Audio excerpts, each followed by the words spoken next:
और मेघालय की सीमा विवाद को लेकर एक ऐतिहासिक समझौता साइन हो गया है। गृह मंत्री अमित शाह ने कहा है करीब 70% बॉर्डर जो डिस्प्यूट था उसको सुलझा लिया गया है और बाकी पर जो है अभी काम चल रहा है। तो इस कंटेक्स्ट को लेते हुए आज की वीडियो में हम डिस्कस करेंगे कि पहली बात तो ये असम मेघालय सीमा विवाद क्या है, किन एरिया में विवाद था, क्या एक हिस्ट्री रही है जिसकी वजह से ये विवाद 50 साल पुराना था और अभी तक जो है चला आ रहा था। इसके अलावा बेहद इंपॉर्टेंट चीज़ हम डिस्कस करेंगे कि भारत के जो अन्य राज्य हैं उनका अपनी नेबरिंग स्टेट के साथ क्या क्या विवाद है। इसमें हम असम का समझेंगे जिसका लगभग अपनी हर नेबरिंग स्टेट के साथ विवाद है। इसके अलावा जो कर्नाटक, महाराष्ट्र, हिमाचल प्रदेश, ये जो अन्य राज्य है इनका भी अपनी नेबरिंग स्टेट के साथ क्या विवाद है इसको भी समझेंगे। तो आज की वीडियो बहुत इंपॉर्टेंट होने वाली है, इसको पूरा देखिएगा, अच्छे से समझिएगा, बहुत सारी कॉन्सेप्ट्स आपकी क्लियर हो जाएंगी। हम थोड़ी सी जो है असम और मेघालय की जो ब्रिटिशर्स के टाइम पे हिस्ट्री थी उस पर भी बात करेंगे, क्योंकि ये जो विवाद है इसकी जड़ें वहीं पर देखने को हमें मिलती हैं। नमस्कार दोस्तों, मैं प्राची संस्कृति IAS यूट्यूब चैनल पर आप लोगों का बेहद स्वागत करती हूँ। आइए शुरू करते हैं आज का वीडियो। देखिए, जो सबसे पहले मैं आपको न्यूज़पेपर की कटिंग्स बता देती हूँ। लगातार इसमें न्यूज़ आ रही है, कवर किया जा रहा है असम मेघालय बॉर्डर पैक्ट को। देखिए, यहाँ बताया गया है टाइम्स ऑफ इंडिया में कि जो लोग हैं उनको अपनी मर्जी का जो है राज्य चुनने को मिलेगा, इसके बारे में भी हम बात करेंगे। फिर देखिए, यहाँ पे बताया गया कि 50 साल पुराना बॉर्डर डिस्प्यूट जो है सॉल्व हो गया है। 12 सेक्टरों पे विवाद था, 6 सेक्टर पे बातचीत हो गई है। दोनों राज्य करीब 885 किलोमीटर की बाउंड्री जो है शेयर करते हैं। फिर यहाँ पे बताया गया है कि अमित शाह की जो प्रेजेंस है उसमें दोनों राज्यों के जो मुख्यमंत्री हैं उन्होंने इस MOU मेमोरेंडम ऑफ अंडरस्टैंडिंग को साइन कर लिया है। ठीक है। फिर यहाँ पे अगेन बताया गया है कि 6 जो लड़ाई वाले एरिया थे उनको जो है सॉल्व कर लिया गया है। ठीक है। अब इसके बाद देखिए, जब ये समझौता साइन हुआ तो हमारे जो गृह मंत्री अमित शाह, उनकी एक स्टेटमेंट आई। उन्होंने कहा कि जो उत्तर पूर्व भारत है ये दरअसल विकास के पथ पर चल पड़ा है। पहले जहां उत्तर पूर्व भारत इस वजह से चर्चा में रहता था कि कोई इंसर्जेंसी हो गई है, कोई हिंसक घटना हो गई है, वहीं अगर अभी देखें तो ये लगातार नए नए समझौतों की वजह से, नई विकासात्मक गतिविधियों की वजह से न्यूज़ में है। मैं आपको दिखाती हूँ, जैसे एक ब्रू रियांग समझौता जो है साइन हुआ था।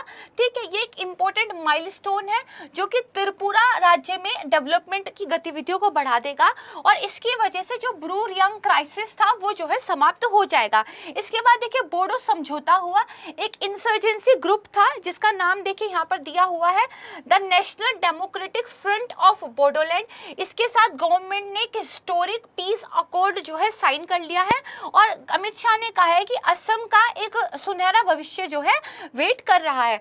इसके बाद देखिए, कार्बी आंगलोंग समझौता ये साइन हुआ है। ठीक है, ये क्या थे, ट्राइपरेट पीस डील थी। इसके बाद देखिए, अमित शाह ने ये कहा है ना सिर्फ ये समझौते साइन हुए हैं बल्कि नॉर्थ ईस्ट में जो इंसर्जेंसी हमें देखने को मिलती थी वो भी कम हुई है। एक डाटा उन्होंने दिया है, करीब 6900 जो आर्म्ड कैडेट थे उन्होंने सरेंडर कर दिया है और लगभग 4800 वेपन जो है हैंडेड ओवर कर दिए गए हैं। तो यहाँ से एक बात तो समझ में आती है कि उत्तर पूर्व राज्य अच्छी खबरों की वजह से लगातार जो है चर्चा में बने हुए हैं। इसकी वजह से हमारे लिए इम्पोर्टेंट हो जाता है कि हम इनको पढ़ें। जो जनरल स्टडीज पेपर 2 है उसके अंदर देखिए, जो सहकारी संघवाद है ना, फेडरल जो एक आता है, उस टॉपिक के अंदर जो भारत के राज्य हैं उनका एकीकरण कैसे हुआ था ये सब पढ़ना आपके लिए इम्पोर्टेंट हो जाता है। जनरल स्टडीज पेपर 1 में जो इंडिया आफ्टर इंडिपेंडेंस था उसमें जो रीऑर्गेनाइजेशन ऑफ स्टेट हुआ था वो आपके लिए इम्पोर्टेंट हो जाता है। जनरल स्टडीज 3 में जो इंटरनल सिक्योरिटी है वहाँ पर नॉर्थ ईस्ट में जैसी इंसर्जेंसी होती है वो आपके लिए इम्पोर्टेंट हो जाता है। देखिए, किसी भी न्यूज़ को मैंने 3 पेपर की अलग अलग सिलेबस से लिंक किया है, ऐसे ही लिंक करके आपको भी जो है पढ़ाई करनी रहती है। आइए स्टार्ट करते हैं अपना वीडियो। देखिए, यहाँ पे बताया गया है कि 50 साल पुराना ये सीमा विवाद था, अब इस पर एक ऐतिहासिक करार हुआ है और 70% सीमा जो है वो आज विवाद से मुक्त हो गई है। इस सेम टॉपिक पर हमने एक ऑलरेडी वीडियो बनाकर देखिए अपलोड की थी 2 महीने पहले, इसको भी आप देख लीजिएगा। बहुत सारे कॉन्सेप्ट आपके यहाँ से जो है कवर हो जाएंगे। इस वीडियो में जो कुछ हमने कवर नहीं किया था वो हम आज के वीडियो में कवर कर रहे हैं, तो दोनों वीडियोस अगर आप देख लेंगे तो आपके लिए टॉपिक जो है कंप्लीटली तैयार हो जाएगा। अब देखिए, एक बार नॉर्थ ईस्ट का मैप देख लेते हैं। देखिए, जो उत्तर पूर्व भारत है इसमें 7 राज्य हैं, इनको जो जो है 7 सिस्टर्स भी कहा जाता है। और अगर +1 यानी कि सिक्किम कर दे तो हमारा जो उत्तर पूर्व भारत है इसमें टोटल 8 राज्य हो जाते हैं। तो यहाँ पर अगर आप देखेंगे जो असम है ये लगभग बाकी जितने भी इसकी नेबरिंग स्टेट है 6 की 6 उनसे बॉर्डर बनाता है।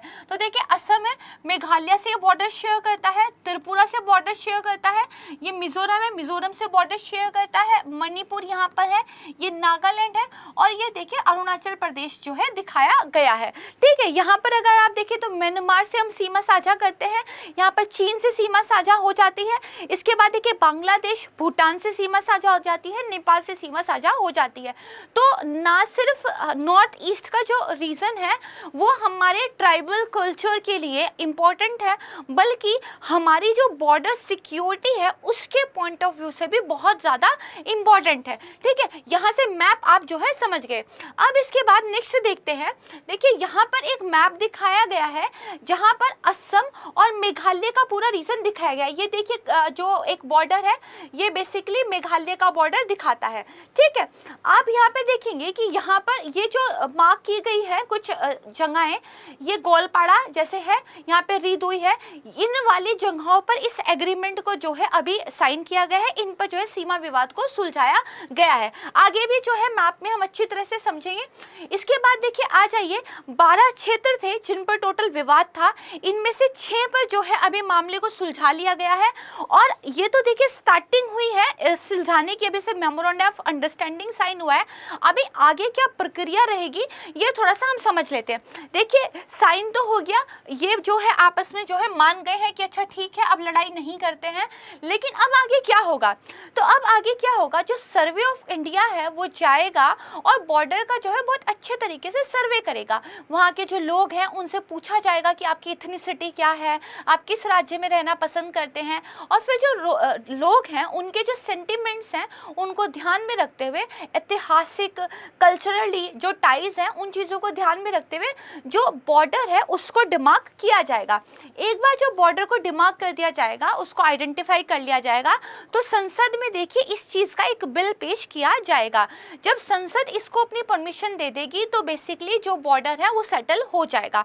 यानी कि फाइनल जो मंजूरी देनी होती है वो बेसिकली हमारी पार्लियामेंट देती है। यहाँ पर एक बात समझने वाली है, जो भारत का संघवाद है इसके अंदर केंद्र को राज्यों के ऊपर अधिक शक्तियाँ मिली हुई है।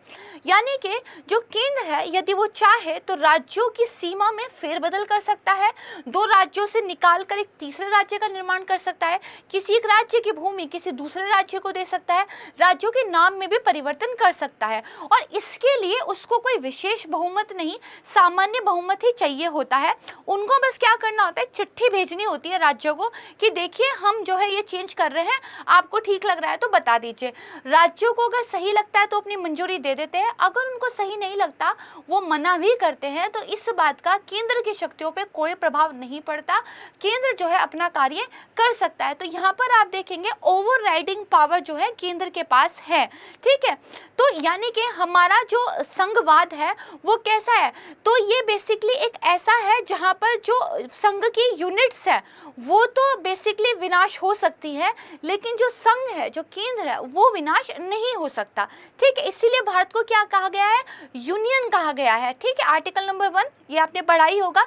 तो यहाँ से आप समझ गए पार्लियामेंट के पास क्या पावर है और राज्यों के पास कैसे जो है शक्तियाँ कम है इस वाले मामले में। अब देखिए आगे समझते हैं कि बॉर्डर का डिमार्केशन हो जाएगा, उसके बाद देखिए मंजूरी मिल जाएगी तो स्टेट जो है सॉल्व हो जाएगी। अब ये देखिए असम का एक मैप दिखाया गया है। देखिए ये जो है मेघालय के साथ एक सीमा को दिखाता है, कौन कौन से जिले यहाँ पर है देख लेते हैं। तो देखिए दीमा हसाओ, कार्बी आंगलोंग जहाँ के लिए एक समझौता भी साइन हुआ है, उसके बाद दिसपुर, गुवाहाटी, कामरूप, बाको, गोलपाड़ा, ठीक है ये सब आप देख सकते हैं, दक्षिण सलमारा, मलकाचार। और उसके बाद हम देखते हैं मेघालय का मैप कि मेघालय के मैप में कौन कौन से रीजन जो है बॉर्डर पे पड़ते हैं। तो ये देखिए मेघालय है, अगेन ये वाला जो बॉर्डर है ये असम के साथ जो है ये शेयर करता है। तो कौन कौन से पड़ते हैं देखिए, उत्तर गारो हिल्स, इसके बाद नोगोपो, रीभोई एक एग्रीमेंट में साइन होने वाली जगह थी। ठीक है, ये देखिए पड़ता है पश्चिमी खासी हिल, फिर ये देखिए पश्चिमी जयंती जयंतिया हिल्स जो है पड़ता है। मैं आपको थोड़ा सा ध्यान से देख लीजिएगा, चीज़ें आपको क्लियर हो जाएगी। अच्छा, ये हम समझ गए कि ठीक है विवाद था, साइन हो गया, अच्छा हो गया। विवाद एक्चुअली था क्या, है ना, थोड़ा सा ये समझते हैं। तो देखिए 1972 में असम से अलग होकर मेघालय राज्य को बनाया गया था। समझते हैं, देखिए जो ब्रिटिश भारत था उसमें मुख्यतः दो प्रकार के राज्य थे। एक तो वो राज्य थे जो बेसिकली ब्रिटिश शासन के एकदम अधीन थे, ठीक है, वहाँ पर ब्रिटिश प्रशासन लागू होता था। दूसरे क्या है, रियासतें थी जो ब्रिटिश पैरामाउंटेसी को मानती थी और इसके बदले उनको इंटरनल जो है कुछ स्वतंत्रता दी जाती थी। जब भारत आज़ाद हो गया 1947 के बाद, तो देखिए मणिपुर, त्रिपुरा, खासी हिल्स ऑफ मेघालय जैसी रियासतों का जो है भारत में विलय हो गया, ठीक है। इसके बाद देखिए 1956 में राज्य पुनर्गठन अधिनियम आया। यहाँ पर 14 राज्य और 6 संघ शासित प्रदेशों को जो है बनाया गया। इस टाइम पे जो है असम का निर्माण हुआ एक राज्य के रूप में, और मणिपुर और त्रिपुरा जो है एक यूटी के रूप में सामने आए। इसके बाद क्या हुआ, अब हम थोड़ा सा पीछे चले जाते हैं। यहाँ तक तो हम समझ गए कि अब जो है क्या है कि अब असम का निर्माण हो गया लगभग 1950 में, ठीक है। देखिए जब भारत आज़ाद हुआ था केवल 3 ही बेसिकली राज्य थे, एक असम था, एक त्रिपुरा था और दूसरा क्या है आपकी मणिपुर की रियासत थी। बाद में जितने भी बाकी राज्य हैं वो असम से ही कार्व आउट करके निकाले गए हैं। तो 1960 में नागालैंड बना, 1972 में मेघालय, मणिपुर और त्रिपुरा बना, और 1987 में जो है अरुणाचल प्रदेश और मिजोरम बना। अब हम थोड़ा सा देखिए जो मेघालय है बेसिकली उसका इतिहास समझते हैं। 1905 में लॉर्ड कर्जन ने कहा कि हम बंगाल को विभाजित करेंगे। बंगाल का विभाजन हो गया 1950 में।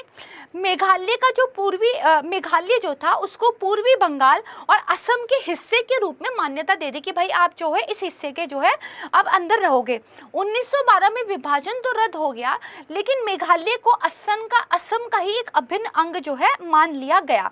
फिर उसके बाद से जो है असम को मेघालय को जो है असम के ही अंदर में थोड़ी सी इंडिपेंडेंस दी गई, उसी का पार्ट ये बना हुआ था।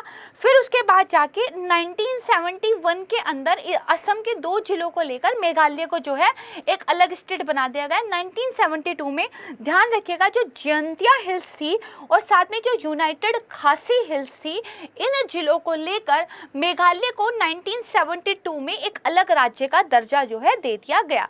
तो ये हिस्ट्री थी। अब ये जो 2 जिले लिए गए थे इन्हीं के अंदर जो आदान प्रदान हुआ था इसको लेकर देखिए विवाद है। क्या होता है, सीमाएं कोई एकदम स्मूथ तो होती नहीं, कुछ पहाड़ी इलाके होते हैं, कुछ जंगल होते हैं, कुछ रिजर्व वाले जंगल होते हैं, आदिवासी लोगों के अपने कानून होते हैं, कबीलाई समुदाय का जो है वो बेसिकली एक तरीके से मानते हैं। तो इसकी वजह से एकदम क्लियर बाउंड्रीज को आइडेंटिफाई करना थोड़ा सा मुश्किल हो जाता है।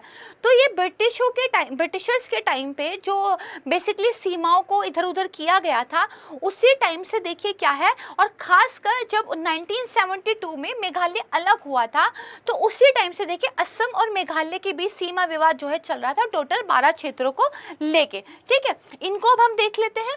यहाँ पर आ जाइए, मैंने आपको बताया जो ऊपरी ताराबारी है, गंजांग रिजर्व फॉरेस्ट है, हाहिम है, लंगपी है, बारदुआर है, बोकला पारा है, नोगवा है और कुछ और दिए गए हैं। इनमें जो है देखिए विवाद है।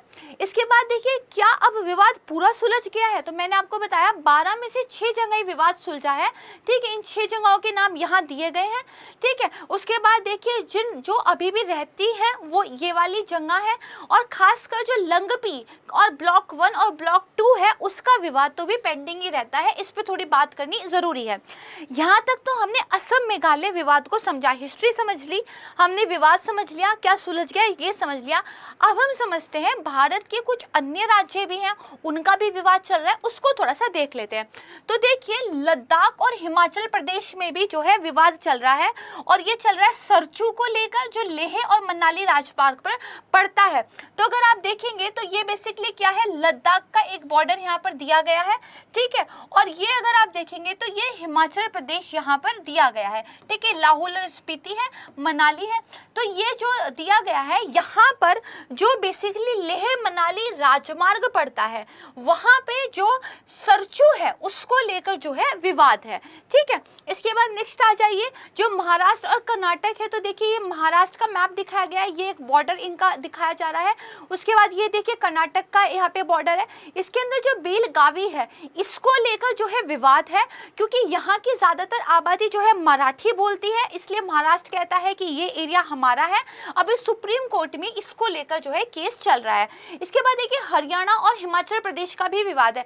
ये देखिए हिमाचल प्रदेश की एक लोकेशन है, इसके बाद ये देखिए हरियाणा की एक लोकेशन है, ये यहाँ पर बॉर्डर शेयर करते हैं। तो इनके बीच में जो परवाणु है वहाँ पर देखिए सीमा विवाद है। और एक सर्वे ऑफ इंडिया की रिपोर्ट थी, उसमें कहा गया था कि परवाणु में हिमाचल प्रदेश ने अपने पड़ोसी राज्य की कुछ जमीन पर जो है नियंत्रण कर लिया है। उसके बाद आंध्र प्रदेश और उड़ीसा, तो ये देखिए ये उड़ीसा का एक मैप है, ये यहाँ पर शेयर करता है, ऐसे आंध्र प्रदेश के साथ अपना ये वाला जो है बॉर्डर शेयर करता है। तो कोटिया ग्राम पंचायत, इसको लेके विवाद है। इस ग्राम पंचायत में करीब जो है 28 गांव आते हैं। तो उड़ीसा सरकार कहती है कि इसमें से 3 गांव जो है उनके अधिकार क्षेत्र में आते हैं।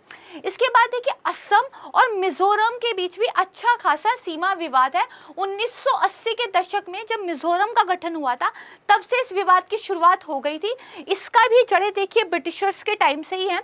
दरअसल एक 1875 में अधिसूचना जारी हुई थी और उसमें बताया गया था कि जो लुशाई हिल्स है उनको कछाड़ के मैदानी इलाकों से अलग कर दिया गया था।